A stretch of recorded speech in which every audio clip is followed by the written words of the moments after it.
ನಾವು volleyball tourney ನಡೆಸ್ತಿದ್ದೀವಿ. ನಿಮ್ಮ ಆಶಯದಲ್ಲಿ ಒಳ್ಳೆಯದಾಗಲಿ. ನೋಡಿ, ಇವರು ಚಿಕ್ಕಬಾಸೂರು, ಯಾರು ನಮ್ಮ ಊರ ಪಕ್ಕ ಚಿಕ್ಕಬಾಸೂರು ಅಂತ, ಇವರೊಂದು ವಾಲಿಬಾಲ್ ಟೂರ್ನಿಮೆಂಟ್ ಅಂತ ಮಾಡ್ಕೊಂಡು ಒಂದು ಸಮ್ಮೇಳನ ಹುಡುಗರು ಸಂಗಮ ಮಾಡ್ತಿದ್ದಾರೆ. ಅಲ್ಲಿ ದಯವಿಟ್ಟು ಯಾರು ಗಲಾಟೆ ಮಾಡೋದು ಬರಬೇಡಿ, ಗಲಾಟೆ ಮಾಡಬೇಡಿ. ಈ ಥರ ಒಳ್ಳೊಳ್ಳೆ ಕಾರ್ಯಕ್ರಮ ಮಾಡ್ತಾ ಹೋಗೋಣ. ಊರು ಒಗ್ಗಟ್ಟಾಗಲಿ, ದೇಶ ಒಗ್ಗಟ್ಟಿದೆ, ನಮ್ಮ ರಾಜ್ಯ ಒಗ್ಗಟ್ಟು, ದೇಶ ಒಗ್ಗಟ್ಟಾಗಲಿ. ಈ ಥರ ಈ ಯಾಕೆ ಸಹಾಯ ಮಾಡ್ತೀವಿ, ಅಕ್ಕಿ ಕೊಡ್ತೀವಿ ಅಂದರೆ ಅಲ್ಲಿ ಒಗ್ಗಟ್ಟತನ ಇರಲಿ ಅಂತ ಮಾತ್ರ.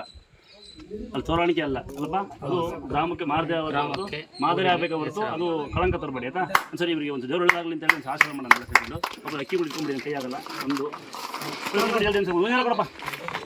ಇರಲಿ ಅಂತ ಸನ್ಮಾನ ಅನ್ಕೋಬೇಡ ಆಯ್ತಾ. ನೀಟಾಗಿ ನಡೆಸಿಪ್ಪ, ಸರಿ ಕೈ ಹಾಕಲ್ಲ. ಬರಪ್ಪ ಕುಲ್ಲ ಅಲ್ಲ, ಮತ್ತೆ ಅಲ್ಲ ನೋಡಿ ಪುಣ್ಯ ಬರ್ತೀವಿ. ಅವ್ನು ತಿಂಗಳು ನಮ್ಮೂರು ಹುಷಾರಾಗಡಿ, ಯಾವುದೇ ಆಟ ಹುಷಾರಾಗಡಿ, ಹೌದಾ? ಹಾಂ, ಒಳ್ಳೆ ಮಾಡಿ ಹುಷಾರು ಹೋಗಿ. ಸರ್ ಎಷ್ಟು ಸಂಜೆ 8 ಗಂಟೆ.